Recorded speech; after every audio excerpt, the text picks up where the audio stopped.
విశ్రాంతి భవనము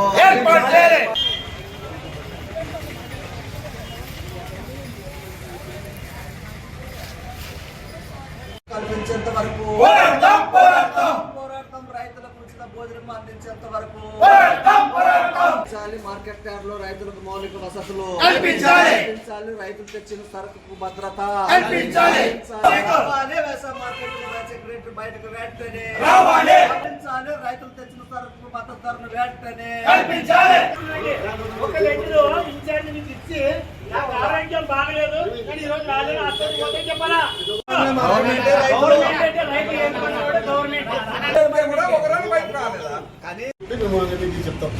మేడం దేని పైన పోయిందని చెప్పండి.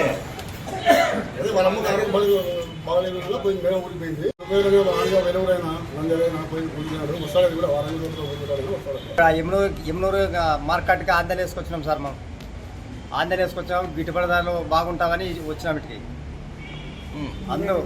అందువలన ఇది మాకు ఆదోని చాలా ఇబ్బంది ఉండదని ఇటుకు వేసుకొచ్చినాం సార్. ఆ పండుగకి చాలా ఇబ్బంది ఉన్నది. నియోజకవర్గం శ్రీబెరగల మండలము ఈ ఎమ్మిగనూరు వ్యవసాయ మార్కెట్కి వేరుశెనక్కాయలు వేసుకొచ్చాము.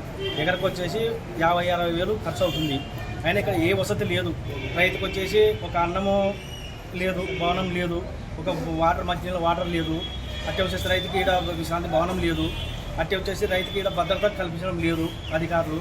అవి గవర్నమెంట్ ప్రభుత్వం చొరవ తీసుకొని అన్ని రైతులకు ఆదుకోవాలని ఈ సందర్భంగా రైతు సంఘాల నాయకులకు కానీ అంటే రైతులకు కానీ ఇక్కడ వచ్చిన మొత్తం అందరూ రైతు వాళ్ళకి కానీ మాకు సాయం చేయాలని గవర్నమెంట్ని కోరడమే జరుగుతుంది.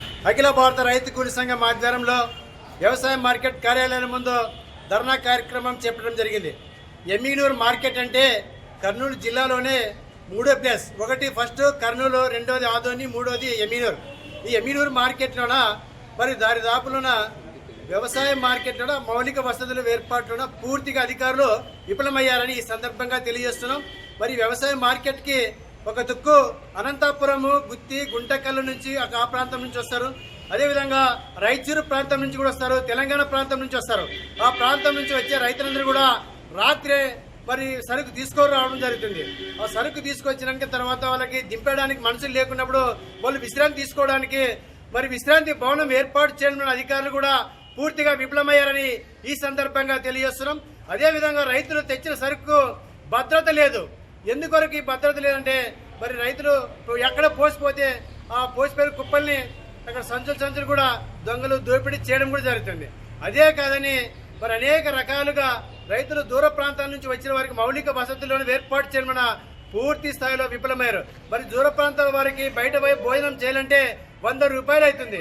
ఇంతకుముందు వ్యవసాయ మార్కెట్లోనే 5 రూపాయల భోజనము ఏర్పాటు చేయడం జరిగింది. అది ఏర్పాటు చేయడంలోనే మరి అధికారులు చాలా రోజుల నుంచి మరి దీన్ని ఎందుకు మర్చిపోయారో కానీ మరి ఇప్పటికైనా కానీ అధికారులు వెంటనే మరి వ్యవసాయ మార్కెట్లో 5 రూపాయలకే దూర ప్రాంతాల నుంచి వచ్చిన రైతులకు ఖచ్చితంగా 5 రూపాయలకి భోజనం ఏర్పాటు చేసే అంతవరకు మేము అఖిల భారత రైతు కూలీ సంఘంగా డిమాండ్ చేస్తున్నాం. లేదా లెట్రిన్ అయితేనేమి, బాత్రూమ్ అయితేనేమి, దాంతోపాటు త్రాగునీరు మరి ఏం చెప్పినా సరికిడిసిపెట్టి రైతులు బయట పోయి నీళ్లు తాగాల. అలాంటివి లేకుండా 2-3 చోట్ల త్రాగునీరు కూడా కల్పించాలని మనం అఖిల భారత రైతు కూలీ సంఘంగా డిమాండ్ చేస్తున్నాం. నా పేరు సత్యాన్, అఖిల భారత రైతు కూలీ సంఘం జిల్లా కార్యదర్శి.